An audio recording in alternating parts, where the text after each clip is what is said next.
Hello, my dear brothers and sisters. This is Sister Mary, and you are listening to Lighting the Way Ministries. We are continuing to read through the Bible. We are in Ecclesiastes chapter 4 through chapter 6, and we'll also be reading 1 Corinthians chapter 9, and then a psalm and a Proverbs. Run for the prize is our title, a passage taken from 1 Corinthians chapter 9, verse 24. Do you not know that those who run in a race all run, but one receives the prize? Run in such a way that you may obtain it. The apostle, because he did desire the salvation of the souls of the Corinthians, to whom he writes this epistle, layeth them down in these words such counsel, which if taken would be for their help and advantage.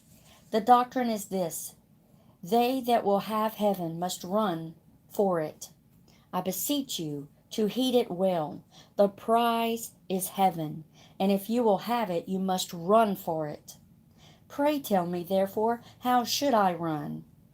If thou wouldest so run as to obtain the kingdom of heaven, then be sure that thou gettest into the way that leadeth thither. If thou now say, which is the way? I tell thee, it is Christ, the Son of God. Jesus saith, I am the way, the truth, and the life. No man cometh to the Father but by me. So then thy business is to see if Christ be thine, with all his benefits, whether he hath covered thee with his righteousness, whether he hath showed thee that thy sins are washed away with his heart blood, whether thou art planted into him, and whether you have faith in him, so as to make a life out of him. Mistrust thy own strength, and throw it away, down on thy knees in prayer to the Lord for the Spirit of truth. Search his word for direction. The Lord teach thee the way by his Spirit, and then, I am sure, thou wilt know it. So run. And all who run will find. All who seek will know who Jesus is. God bless you this day. Ecclesiastes chapter 4. Then I returned and considered all the oppression that is done under the sun. And look, the tears of the oppressed, but they have no comforter. On the side of their oppressors there is power, but they have no comforter. Therefore I praise the dead, who were already dead, more than the living who are still alive. Yet better than both is he who has never existed, who has not seen evil work that is done under the sun. Again I saw that for all toil and every skillful work a man is envied by his neighbor. This also is vanity and grasping for the wind. The fool folds his hands and consumes his own flesh. Better a handful with quietness than both hands full together with toil and grasping for the wind. Then I returned, and I saw vanity under the sun. There is one alone without companion. He has neither son nor brother, yet there is no end to all his labors, nor is his eye satisfied with riches. But he never asks, for whom do I toil and deprive myself of good? This also is vanity, and a grave misfortune. Two are better than one, because they have a good reward for their labor. For if they fall, one wilt lift up his companion. But woe to him who is alone when he falls, for he has no one to help him up. Again, if two lie down together, they will keep warm. But how can one be warm alone? Though one may be overpowered by another, two can withstand him. And a threefold cord is not quickly broken. Better a poor and wise youth than an old and foolish king, who will be admonished no more.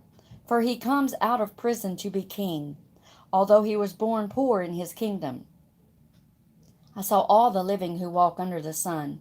They were with the second youth, who stands in his place. There was no end of all the people over whom was made king. Yet those who come after will not rejoice in him. Surely this also is in vanity, and grasping for the wind. Chapter 5 of Ecclesiastes.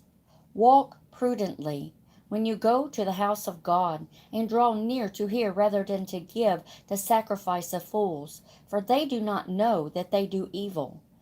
Do not be rash with your mouth, and let not your heart utter anything hastily before God. For God is in heaven, and you on earth. Therefore let your words be few. For a dream comes through much activity, and a fool's voice is known by his many words. When you make a vow to God, do not delay to pay it, for he has no pleasure in fools. Pay what you have vowed. Better not to vow than to vow and not pay.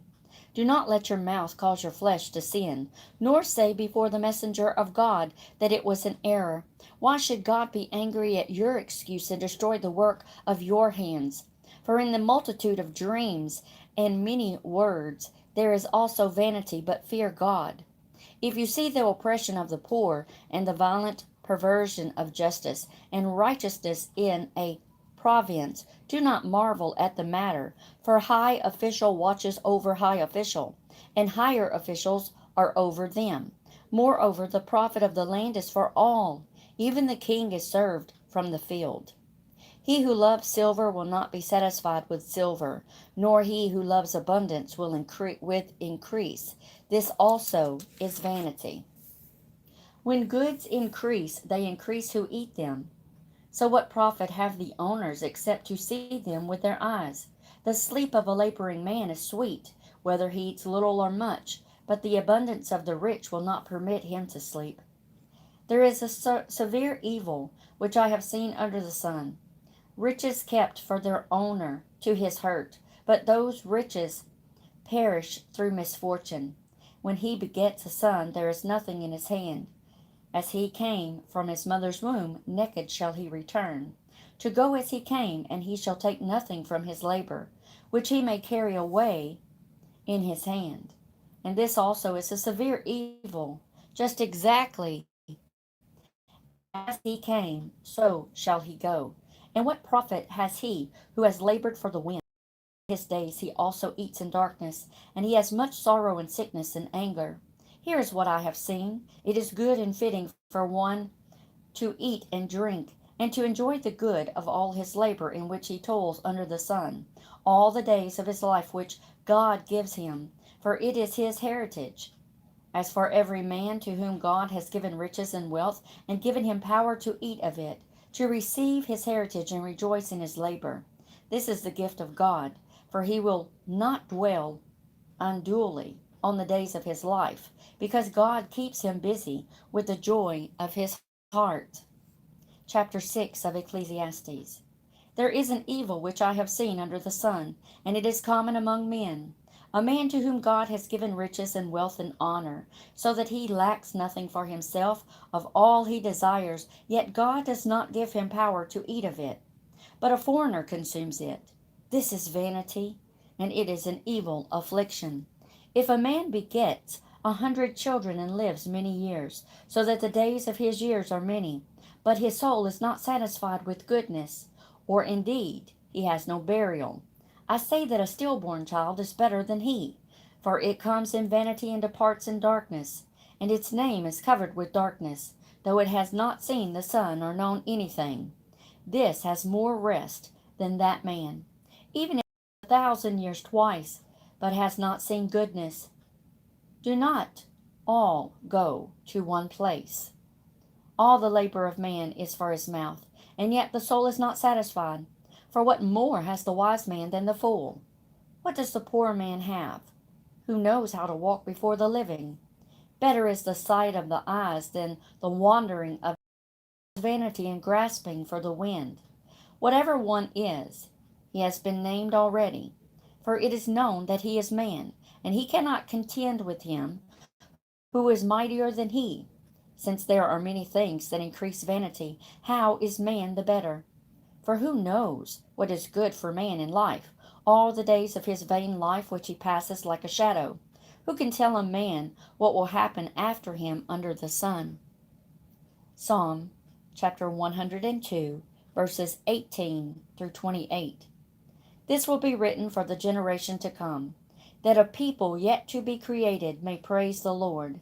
For he looked down from the height of his sanctuary. From heaven the Lord viewed the earth, to hear the groaning to release those appointed to death, to declare the name of the Lord, and his praise in Jerusalem. When the peoples are gathered together, and the kingdoms to serve the Lord. He weakened my strength in the way, he shortened my days. I said, O my God, do not take me away in the midst of my days. Your years are throughout all generations. Old you laid the foundation of the earth, and the heavens are the work of your hand. They will perish, but you will endure. Yes, they will all grow old like a garment, like a cloak you will change them, and they will be changed. But you are the same, and your years will have no end. The children of your servants will continue, and their descendants will be established before you. Proverbs chapter 24, verses 5 and 6. A wise man is strong. Yes, a man of knowledge increases strength. For by wise counsel you will wage your own war, and in a multitude of counselors there is safety. 1 Corinthians chapter 9. Am I not an apostle? Am I not free? Have I not seen Jesus Christ our Lord? Are you not my work in the Lord? If I am not an apostle to others, yet doubtless I am to you, for you are the seal of my apostleship in the Lord. My defense to those who examine me is this: do we have no right to eat and drink? Do we have no right to take along a believing wife, as do also the other apostles, the brothers of the Lord, and Cephas? Or is it only Barnabas and I who have no right to refrain from working? Whoever goes to war at his own expense, who plants a vineyard and does not eat of its fruit, or who tends a flock and does not drink of the milk of the flock? Do I say these things as a mere man, or does not the law say the same also? For it is written in the law of Moses, you shall not muzzle an ox while it treads out the grain. Is it oxen God is concerned about, or does he say it altogether for our sakes? For our sakes, no doubt, this is written, that he who plows should plow in hope, and he who threshes in hope should be partaker of his hope. If we have sown spiritual things for you, is it a great thing if we reap your material things? If others are for partakers of this right over you, are we not even more? Nevertheless, we have not used this, but endure all things, lest we hinder the gospel of Christ. Do you not know that those who minister the holy things eat the holy things of the temple? Those who serve at the altar partake of the offering of the altar. Even so, the Lord has commanded that those who preach the gospel should live from the gospel. But I have used none of these things, nor have I written these things that it should be done so to me. For it would be better for me to die than that anyone should make my boasting void. For if I preach the gospel, I have nothing to boast of, for necessity is laid up on me. Yes, woe is me if I do not preach the gospel. For if I do this willingly, I have a reward. But if against my will, I have been entrusted with a stewardship. What is my reward then? That when I preach the gospel, I may present the gospel of Christ without charge, that I may not abuse my authority in the gospel. For though I am free from all men, I have made myself a servant to all, that I might win the more. And to the Jew I became as a Jew, that I might win Jews. To those who are under the law, as under the law, that I might win those who are under the law.